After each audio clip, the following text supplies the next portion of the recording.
basically Poly is a hedgeron pool that that bids on HSIs in these auctions. So I guess you'd have to know what HSIs and auctions and hedgeron are.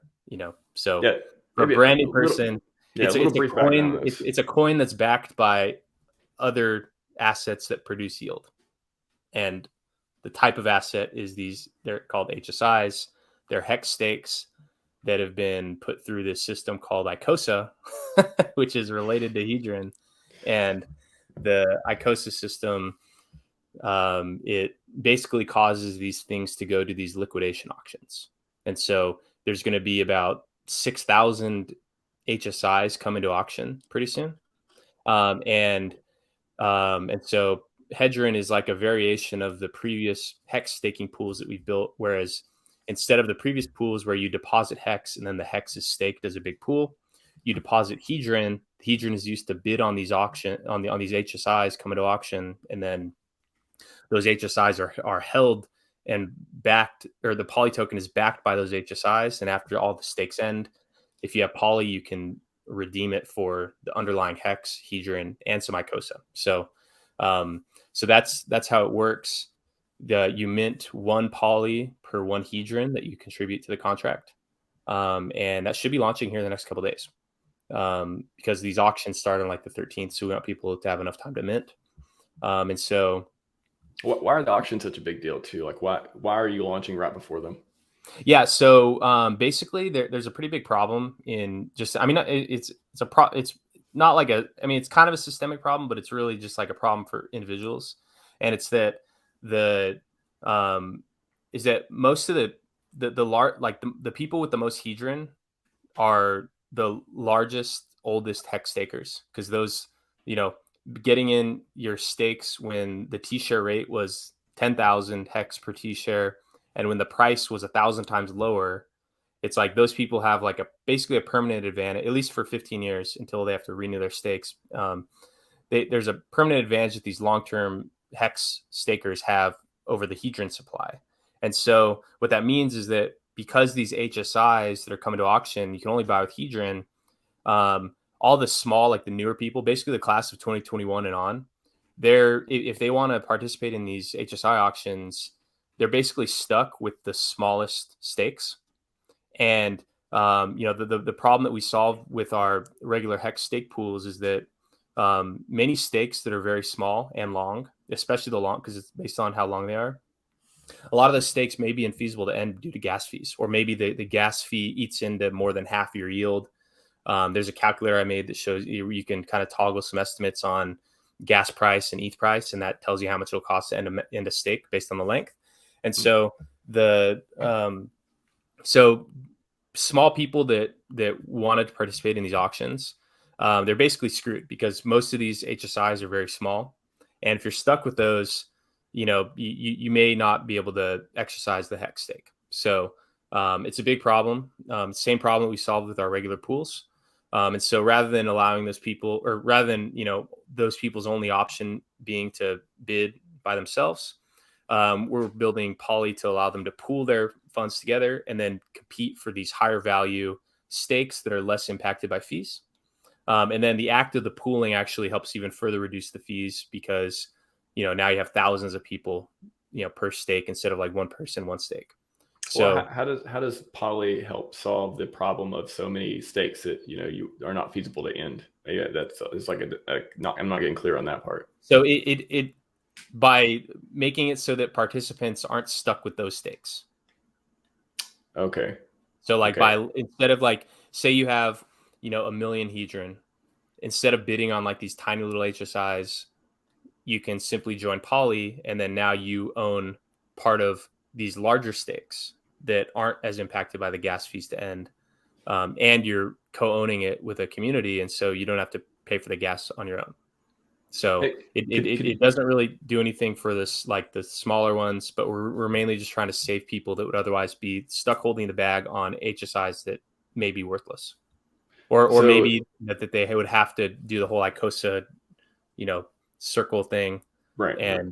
But then if everyone is forced to do that, then no one can extract value from it. So it's like, in a way, by removing some of that, maybe more people will be able to make use of that ICOSA system than if everyone was bundled in these small HSIs and the only value they could extract were to be to sell it back to ICOSA. So the executor, it's only going to bid, or the ideal for the executor, it would bid on bigger HSIs, not small. Well, I mean, it could bid on anything really. And the strategy, like the whole reason that it's an executor instead of like a community voted thing or some pre-coded strategy is that the strategy should be a mystery. No one should know what it's going to do, because say that the contract had pre-coded in some criteria or like some bidding rules, then other people could just game that, because if you know how someone's going to bid, then you can more easily compete. And so the executor, which is a set of addresses that all they can do is run the bid function. They don't have control of the funds, they don't have anything, they can simply run the bid function totally at their discretion. That is how the bids get entered. And because it's not like a done by committee and not done by public hard-coded rules, that just allows it to be more competitive.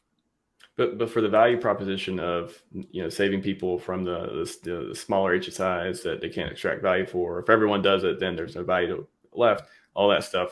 Wouldn't the executor want to target the big ones? Wouldn't the value proposition be complete if they targeted the big ones to bring back that value for the holders? Yeah.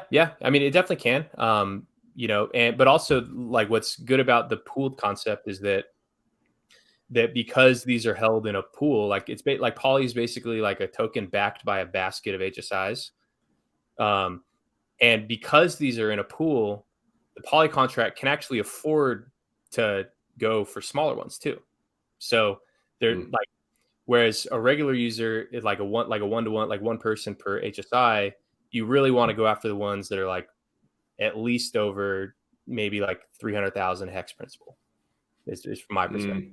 And so why is that too? Why? I mean, just because especially the max length stakes, it's so say you think that it's going to be 6x, so it's going to turn into 1.8 million hex, and say that the ETH price is, end stake gas.anvil.app is a calculator that I made, and so here I'll put this in the private chat. Just so you can see, or no, here, let's see I'll put it in the public chat. Oh no, I can't. I can't right there. So you've not been modded. Yeah. So this just helps you, estimate what the cost is going to be. So you basically put in the stake length, the gas unit price that you think is going to be on the day you're ending your stake, and then the ETH price on the day you're ending your stake. And so say that in 15 years, the gas is average bull market, so about say 175 GWay, because it has historical gas. There's a chart on there for historical gas prices, and it lets you see and for basically all of 2021, it was the average was 200, 160, 150 per week, and so sometimes as high as 373. And so just say kind of right in the middle, 175 GWay, and say the ETH price is only, is only twice the previous all-time high. So it's about $10,000 ETH. That would put the gas cost for a max length stake at $23,000. And so and if everybody is having to pay a huge amount of gas and most people's assets are in hex, they're going to be selling hex for ETH to pay gas on their later stakes. And if everyone's selling hex to pay the gas on the ETH, then the lower the hex price goes, the less of these stakes that are feasible to end. And so does PulseChain solve this? It can, but at least at first, until it becomes very expensive. Yeah, until it becomes popular. And if you expect PulseChain in 15 years to go 10,000, 100,000 X on PLS, PulseX markets are massive, meaning there's tons of trading. The trading is real, that fills the blocks up in a big way. Now we have things like Chen. We have filling the blocks up with the free mint. where instead of just, and Shin. then also Okay. NFT things where like when there's a lot of minting of NFTs going on, there's these gas wars that happen. Say there's all, what if ICOSA is like this perpetual thing, and like ICOSA is definitely like, I floated this idea, and people actually got really upset with me in this one. There's a chat room I'm in, and I floated the idea that perhaps the Executor may finance a like pretty much spamming the network by minting Chen to run the gas price up to block other people's bids, like competing bids. So like basically like what if the Executor hit the bid button and then flooded the network for like the remaining couple minutes, like and just blocked transactions from coming in after it. Well, blocked as in make them so expensive that nobody wants to do them. Or just like flooding the network. And so just decreasing the chance that someone can, will get their transaction through. So I floated that idea as more just like as a possibility of what could happen, because who knows if that'd even be profitable. But like, over time, it's like there's only going to be more and more use cases that cause people to flood the blocks. All these HSI, like that's my like that was a big motivating factor in building this thing, is because like I built that max length stake bot on Twitter, and I used to promote max length staking, but now I'm actually totally done promoting max length staking. It's like not good. It's really not. You can achieve basically the same effect by doing lucky length stakes. Like 7-year stakes are good enough. Also the solo max length stakes, just because how they fill the blocks, that's a big problem. And so so these things are only going to grow in popularity. There's only going to be more. I think there's only going to be more people using the blocks. There's only going to be more high value, high priority use cases that are competing for those blocks. More whale games where they're running the block price up. And I mean, especially now, which I'm actually glad. When it came out that the rollout of PulseChain is going to be closer to ETH2 instead of the whole BSC blended with Ethereum system state. It's going to be like ETH2 for the consensus and ETH2 for the fork of the system state. So I actually recommended that. I tweeted out about a month before it was put out. I said, have any of the PulseChain devs suggested just forking ETH2 as is and only implementing those scaling solutions as needed later on? And then even potentially not implementing those proposed scaling solutions, because if PulseChain wants to maintain the upgradability with ETH2, like with like the sharding and the ZK stuff and all these things that are on the Ethereum roadmap, if PulseChain actually wants to implement those, it actually will probably need to keep up to date with every single EIP that gets rolled out, because every single EIP, I mean, not every single one, because some of them are unrelated, but a lot of the EIPs that are in the docket, and there's a whole website where you can see everything coming to Ethereum. A lot of those are things that are preparing for sharding and preparing for like a system where it's not like users are using the chain. It's where users are using these roll-ups that live on shards, and then the shards write to the chain. And so if PulseChain wants to keep up with that, it may not be able to implement the larger blocks, faster blocks system that Ethereum doesn't have. Like there's a reason that Ethereum doesn't have bigger, faster blocks, and when they do increase the block size, they have, it's like you increase the block size. Now by increasing the block size, you decrease the cost of a denial of service attack. And so you have to like increase the cost of a denial of service attack. And the main lever that they have for that is that S load, like the cost of reading and writing to memory. And so that's why I'm not expecting, and nor do I even think that, like, I think that like the whole PulseChain being cheaper than ETH, like a cheap, fast chain, I think that's effective in like kind of like a lowest common denominator sales pitch, but that's not going to be the reason for success. Like the cheapness, like that's not really a measure of success in my opinion. A measure of success in my opinion of PulseChain is if it's horribly expensive to use and requires scaling solutions on top of it. And that's why we're happy that we rolled out our pools before PulseChain, because it's like, okay, like we have a scaling solution for hex staking, already. Like, we don't need to wait for like some later on wizardry from the Ethereum community to like bubble up into scaling solutions for us. It's like, okay, we already have a scaling solution that works for hex staking. And then like where, like, because I don't think it's on the layer one to solve gas fees for the end user. That comes to the application layer. Like, the application should be responsible for lowering the cost for their users. I don't think that the L1's responsibility should be low cost. The L1's responsibility should be permanence. Like, if it's an L1, it should be there forever. And the way you make it there forever is you make it so it's a profitable business for people to be operating the chain, and you make it so that it is resilient to all types of attacks. And making it too cheap to use usually requires some other trade-off that makes it less resilient to attack. And so while PulseChain could solve it, I don't expect it to, nor do I necessarily think that that's a good strategic thing. For PulseChain value proposition to only be low fees. It should really be about the cross-chain market. That's like the secret sauce of the whole thing. Is like the dual parallel cross-chain market.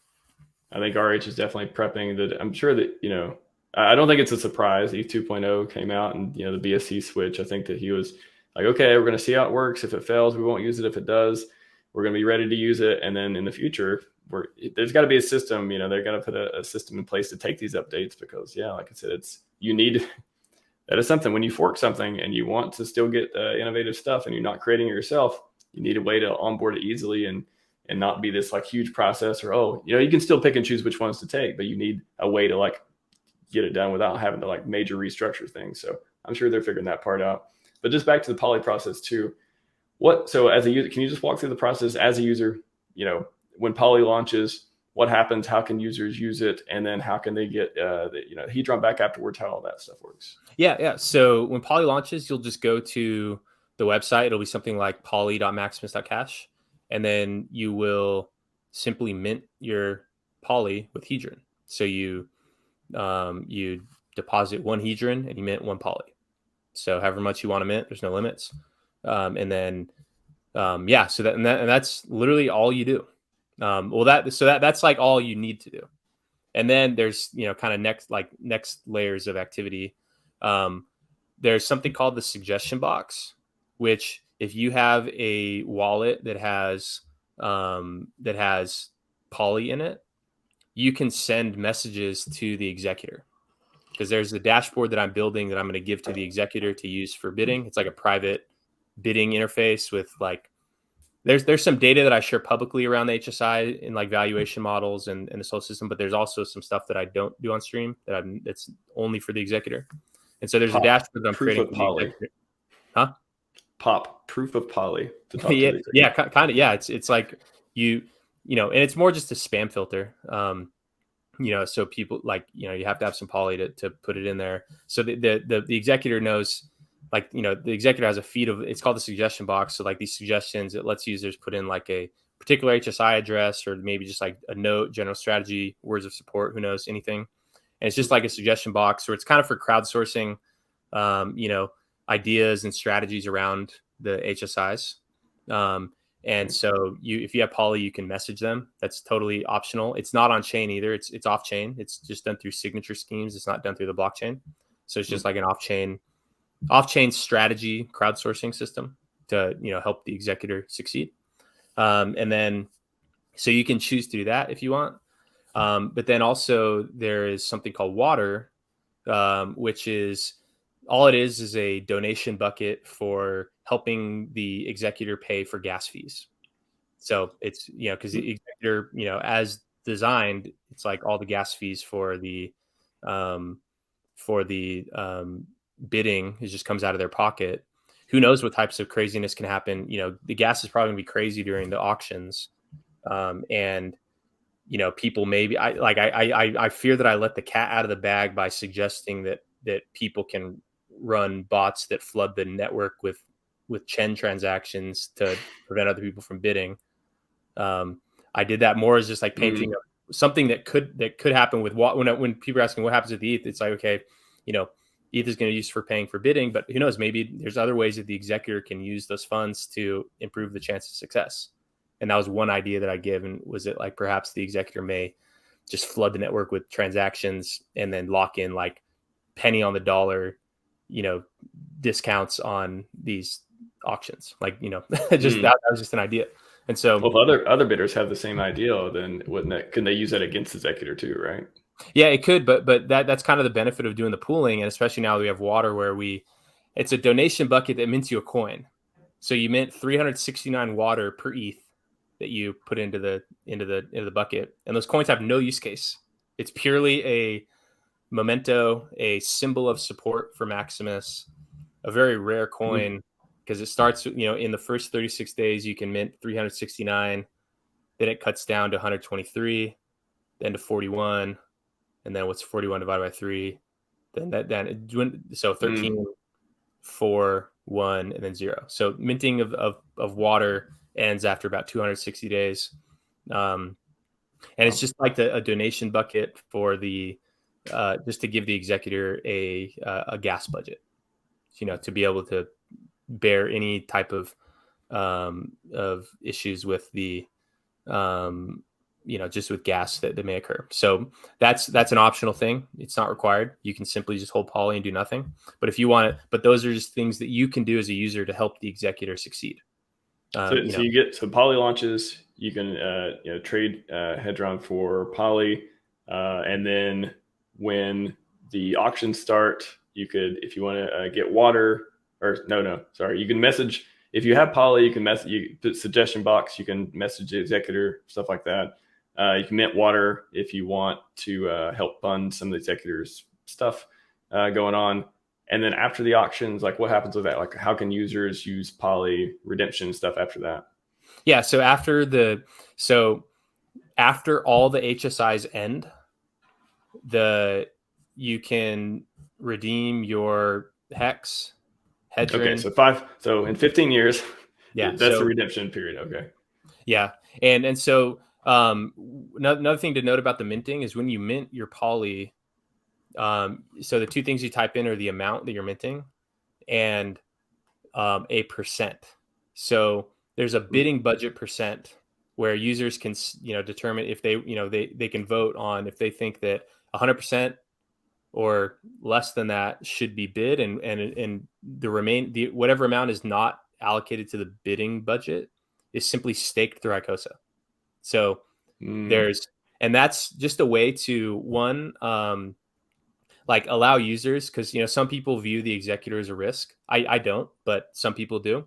And so if they view it as a risk but still want to participate, it's a way for them to measure the risk that they perceive. It's like, okay, if you think that there's high risk on the executor, then you can put forth into poly and then vote for less of a bidding budget. So then more staking, and so more of the funds are used where it's not like, it's not the executor who's acting on that. It's just like simply staked. The Hedron. So it's it's not just pulled HSIs. It's like a pulled for Hedron staking too. Yeah, because originally it was like the leftover amount. Like if all the bidding was to end, or even if if the executor simply doesn't do anything, like what if they just don't put any bids out? Then after some amount of time, all the Hedron would just be staked. There's a function called stake leftover Hedron, and then like that was there already, and then we're like, okay, well, maybe it's a good idea to make instead of just using like leftover, make it part of the general strategy. And so so some of the Hedron is used for bidding, and some of it's used for staking. I think just in general, more people are leaning on the bidding side, because I mean the benefits are still there with the Hedron staking, with there's like larger pays better bonuses and stuff. So right. And then day 5554, the redemption happens, something like that, like right before the stake ends. Yeah. So right when the contract saves, it keeps track of which is the last HSI, the last one to end, and then once that one ends, then it simply opens up the redemption, and then it calculates how many hex per poly, how many hedron per poly, and how many icosa per poly, and then it's just there. I'm very curious to see like how the market values pulled HSI tokens and the value over that lifetime, and the redemption for also. So when it stakes it, how long is the stake? How long does it stake it for? Or just leave it in there for until that HSIs are up? Yeah. Wow. Okay. So okay. So this is going to affect this is going to affect the yield for the rest of the stakers in the pool too, right? Okay. Yep. So I didn't think about that till now. Wow. Yeah. Yeah. And I mean, bad. Well, I mean, it's all part of the game. It's like, and you better get poly then, shouldn't you? People were mad at me. They said their words were that I'm strong arming people into participating. You're making it. It is funny, like that dynamic of like you're making it like the phrase Alex Hormozy uses: propose a deal that's so good you'd be stupid to say no. It's kind of like well, you've heavily incentivized people to participate because you made this product. So yeah. And it's better too, because it's like, you know, and also what you said about how the market's going to price this. I think this is going to be probably the wildest pool. I mean, you know, all the pools to date, like Maxi, Base Tree, Lucky Desi, it's like those are kind of sleepy. It's like hex in, hex out, earning over a slow period of time. It's backed by, you know, Maxi's backed by hex and hedron.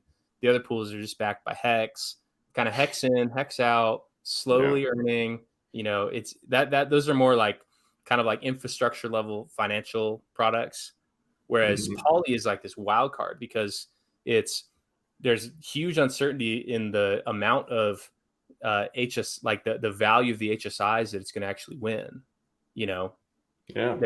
And then also because some, you know, and also you don't know how much of it is going to be bid until the end. I mean, it becomes clear close to the end, but you don't know how much is going to be simply staked. You don't know how much is going to be, you know, bidding.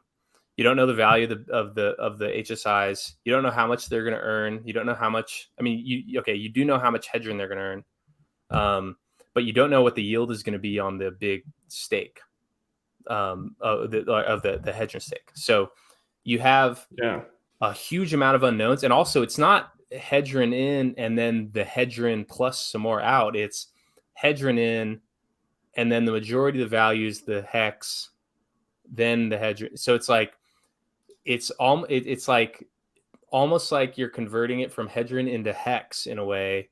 And so it's not like with the pools where it's like you can look at that price chart versus hex and make sense of it. It's like this is a whole other thing because it's like it's not necessarily redeemable by the coins that went in, whereas the pools, they're redeemable for the principal that went in plus its yield. Whereas this one is redeemable for a different set of assets. So there's probably going to be a lot more price volatility in the poly system, just as purely because of that.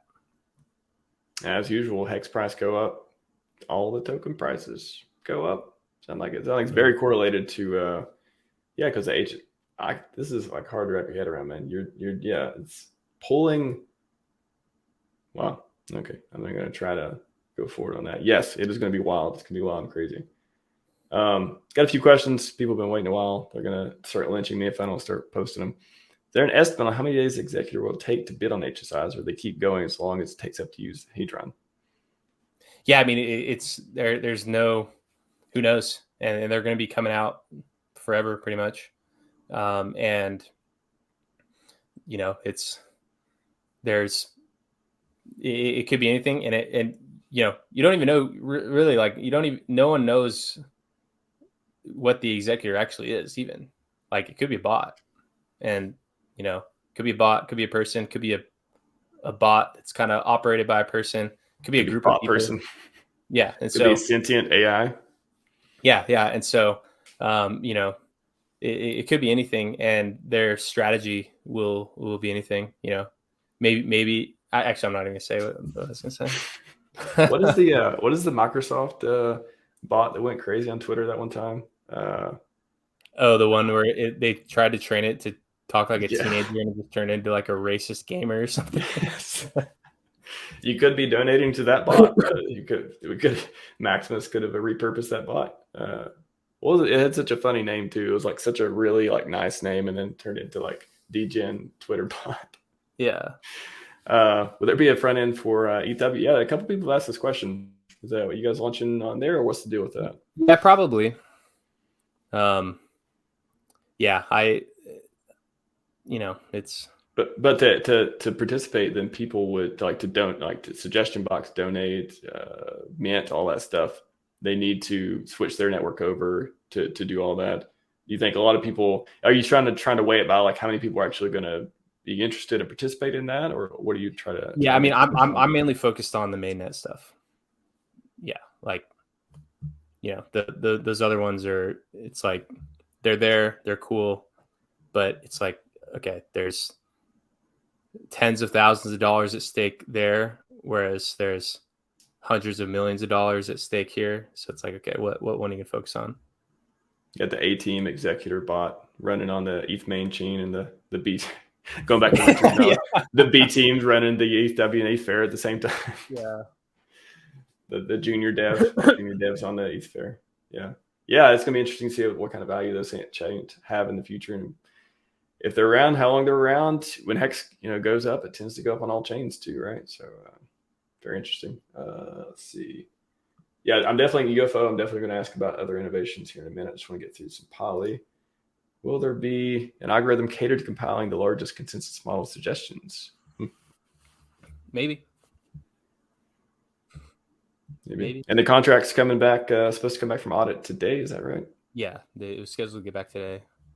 And if there's so it comes back, you look at if there's any bugs or any things you need to fix, you fix them, send it back out, get a final approval. How does that process work? Yeah, exactly. So they'll send it back, and it'll have like a list of their findings, and they categorize the findings as like low priority, like more informational things, or like best practice things that don't impact the security, but just like are good to do. And then there's like the low priority things where it's like, you should do this or else it may not act how you want it to. Then there's like medium level priority where it's like, you really should fix, like you need to fix these or else something's going to break. And there's high level priority, which is like, if you don't fix this, your losers are losing their money. And so your losers are losing their money. Yeah. To date on all that. So we've had the Maxi contract audited, Team the Perpetuals audited, and Poly. So we're waiting to get that one back. All Maxi had was just like these basic informational ones that weren't critical. No critical issues there in the first one. The Team of the Perpetuals one, they pointed out some things that would have been not like critical, but just like would have been weird, or things that didn't impact the existing pools. Like had we launched a perpetual that was longer than 10 years, there would have been a mistake in the calculation of the payout to Team. But since none of them were over that length, it didn't impact any of, and we fixed it anyway. So it's like, there's nothing critical there. And there was on the pools, there was another thing that was like basically would have made it where if 100% of people redeemed their tokens, if you were the last person to redeem your tokens, you may get like something like 1% less. There's some issue with like 1% less than what you earned. And so there are like some nothing critical has ever shown up in our audits to date. And then now it's like with this contract, it's like I took all the things that they made me make sure I checked from the prior audits and just implemented that in Poly in the first time. So I hope there's nothing critical to fix, but yeah, this one is surprisingly simple. The Poly contract is surprisingly simple, especially because I mean the executor piece in while we could have built a like whole voting system or a hard code strategy, it puts the Poly participants at a disadvantage. That was like kind of the main reason. But two, it's just like, how do you build that and what could go wrong? And so by having, the executor, volunteering to act on, the executor doesn't get anything. There's this water thing, but that's opt in. It's like you can choose to donate to the executor to help them cover the gas fees. But, it's like the executor is really, and who knows, and maybe the executor reimbursed me for paying for the audits. And, maybe there's other costs associated with being the executor that, people may want to donate to. But, the executor loses more than they gain. They don't really gain anything from being the executor. And so Support You the know, community. yeah, it was an easy trade-off to make. I like so very very interesting. So the executor could be Jack Levin himself. Yeah. Could be. Wouldn't that be? He has all the power to make that to make those gas fees go crazy. So you never know. Yeah, or maybe more, or maybe he was working. Maybe he knew he's working in cahoots with the executor. He's like, all right, we know that that we know that since you're acting on behalf of this big pool, that you guys probably can afford higher gas fees than everyone else. So you know, him and the executor, they worked together. They came up with this whole Chen idea, and we're like, all right, we're going to flood the blocks. And then the executor called him. He's like, pump it. Dude, yeah, what's that guy's name? Roganoff or whatever. Yeah, do it. And yeah, man, I need to see this movie. Robert De Niro needs to play somebody in this movie. That would be fun. Will Poly benefit team stakers? Yeah. So team gets. There's a part of the contract it's called Thank You Team. There's actually a contract that's part of the Poly contract that's called Thank You Team. It's an escrow contract, and what it is it gets the Thank You Team contract gets 1% of the hedron that comes in, and that contract splits up. A third of it is paid out to team stakers during year one. So existing team stakers get 33% of that 1%. Year two stakers get 33% of that in year two. And then the remaining 33% goes to the address that the mystery box is called mystery box hot address. There's an address called mystery box hot, and that gets the other third, 33% of that 1% of the hedron incoming. That's that goes to Thank You Team contract, and that is done as a thank you for providing these awesome benefits of 99% gas fee saving, access to higher quality HSIs, and improved user experience and early liquidity on these HSIs. So for users, as a way to thank Team for doing this, they are thanking them with 1%, which should be higher. But Hashtag Thank You Team. Okay. Yeah,